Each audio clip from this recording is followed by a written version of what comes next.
Good evening, everyone.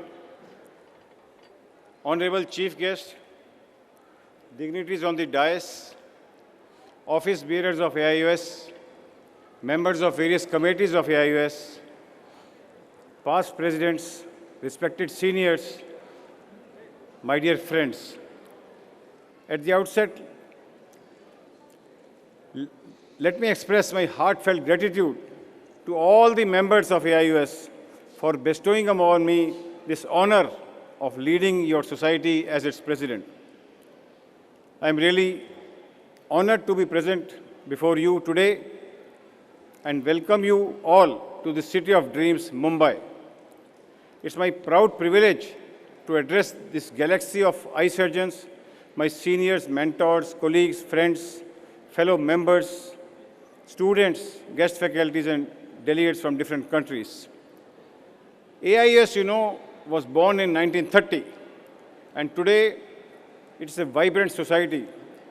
It has more than 25,000 life members, which is the largest society of life members in the world. And it has its own headquarters in New Delhi. Annual conference of AIUS is one of the best ophthalmic conferences in the world.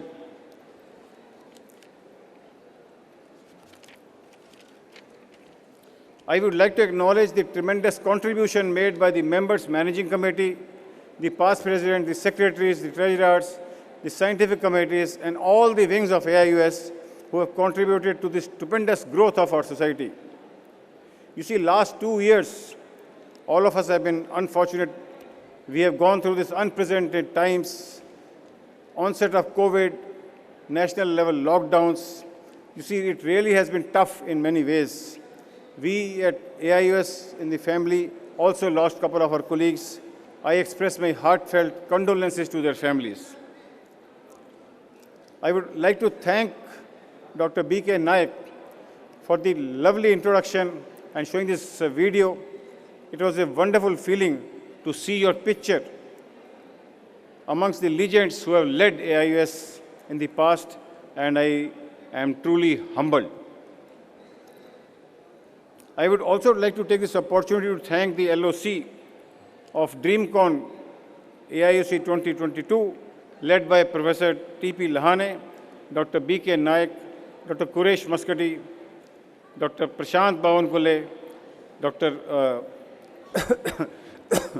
and Ragini Parekh as President of BOA, for making wonderful arrangements to make AIUC 2022 a memorable event for all of us. You see, as you know, I have been actively involved with AIUS activities for last more than 2 decades in different capacities. Often in the past, presidents have given great suggestions for betterment of our society and set ambitious goals regarding prevention of blindness, diabetic retinopathy, and so on and so forth. However, it's often not possible to fulfill those goals as the term of president is restricted to 1 year. Such goals need long-term planning and close coordination with the union government and state-level bodies and local administration. Therefore, I propose to set up an advocacy team which will work in close coordination with government and other state machinery and let the voice of AIUS and all the 25,000 members be heard in formulation of national programs, policies, national surveys, TPAs, fixation of various rates and surgeries, etc. You see, for me, the interest of AIUS, its members, is and always shall be of paramount importance, and we shall gear all our activities and as per the Red Book of AIUS, which has the memorandum, the rules and regulations, and the bylaws. And this is our Bible and shall be guiding all our activities. So what I'm going to talk today in front of you is how I can work with your cooperation to benefit the members and to benefit the AIUS. You see, in the last more than 2 decades, I have worked with singular aim, and it has been upliftment of AIUS and its members, whether it is headquarters, whether it is finance, whether it is membership, and whether it is scientific program. Believe me, all these things would not have been possible but for the active support of the Governing Council and all of you. Now let me dwell upon a couple of things which I propose to be doing in the coming year. First and foremost, and very close to my heart, is the midterm conference. As of now, our annual conferences are held in bigger cities which have adequate infrastructure for more than 8,000 delegates, associated accommodation facilities, and rail air connectivity from different parts of the country as well as international. To facilitate our members from smaller towns and remote areas of the country so that they can participate in scientific deliberations and update and upskill themselves with the advancements in ophthalmology, I propose to hold midterm conferences in Tier 2 and Tier 3 cities. This has been pending for quite some time, and we plan to take forward with your valuable support. The second thing which is very close to my heart is skill transfer courses at AIS headquarters. You see, we all know. Second thing which I would like to talk about is the skill transfer courses at AIS headquarters. You see, we all very well know and understand that ophthalmology is primarily a surgical branch. Theoretical knowledge all of us can gain by attending various webinars, conferences, and various other online channels. But to develop these soft skills, surgical skills, the diagnostic skills, one needs to learn them from the masters, and often one needs a guiding hand. This was the whole inspiration and thought process behind organizing SSTC, DSTC, TSTC courses during the annual conferences of AIUS, which I have been doing for the last 6-7 years, and with the help of our trade partners. Encouraged by the overwhelming response to these courses, we propose to establish facility for skill transfer courses at AIS headquarters, and this has been also pending for quite some time. AIUS office and its wings, all the wings of AIUS, the Secretariat, the Scientific Committee, all of them are doing wonderful job and great job individually. I propose to give each wing enough freedom to enable them, empower them to pursue the objectives of their respective domains.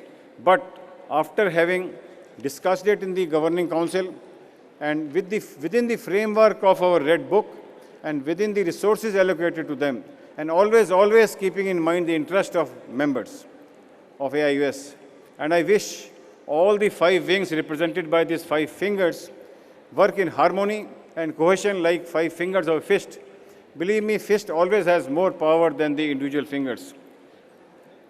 I also, it's very close to my heart, also the constitutional reforms.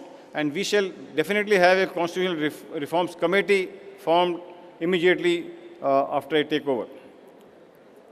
You see, AIUS today is the second largest body of eye surgeons, the first largest of the life members. But however, despite the huge numbers and despite huge talent, we somehow have not been able to project AIS as a body in the international arena. You see, individually, a lot of our members are doing very well and are very well known across the world, and we are very proud of them. However, AIS as a body is, however, yet to get its due recognition.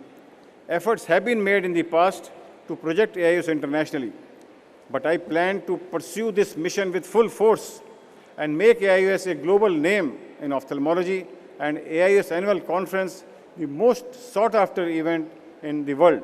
And I urge your participation and cooperation to pursue this ambitious goal. FICO, you are well aware of this. With the help of Professor Azad and Dr. Babu Rajendran, we conceptualized the much popular FICO, the Fellowship of All India Collegium of Ophthalmology, way back in 2009 and implemented in 2010. And since then, FICO has received tremendous response from members.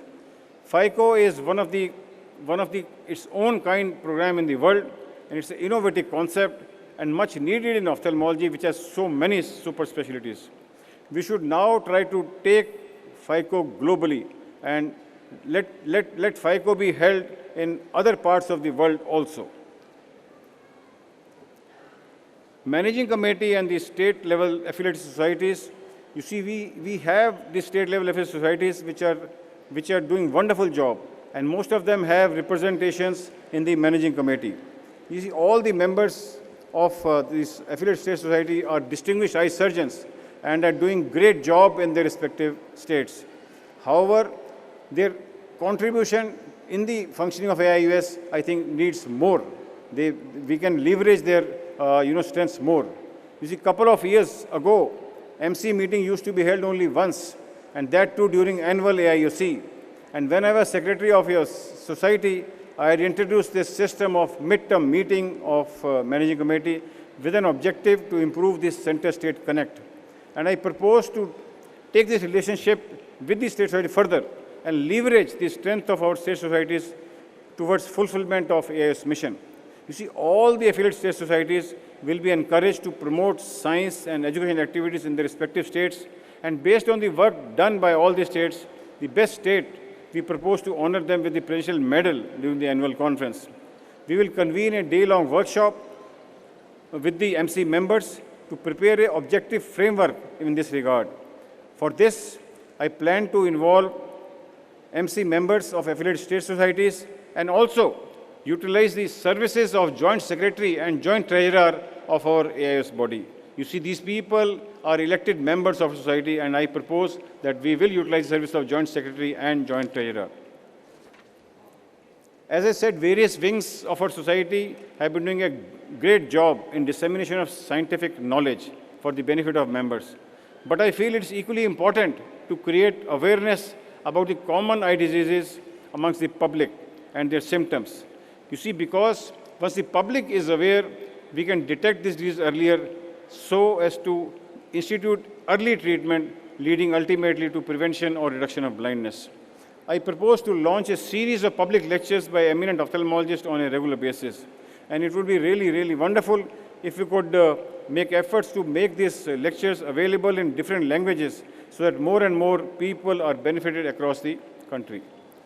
Before I close, I would like to express my heartfelt thanks and gratitude to my family, my wife, kids, Nitin, Neha, and Asta, and gratitude to my extended family, Center for Sight, Dr. Mahipal, Dr. Alka, and the entire CFS family, and RPC colleagues who stood rock solid with me and also helped me whenever wanted, financially, professionally, and morally, and made it possible for me to stand before you today.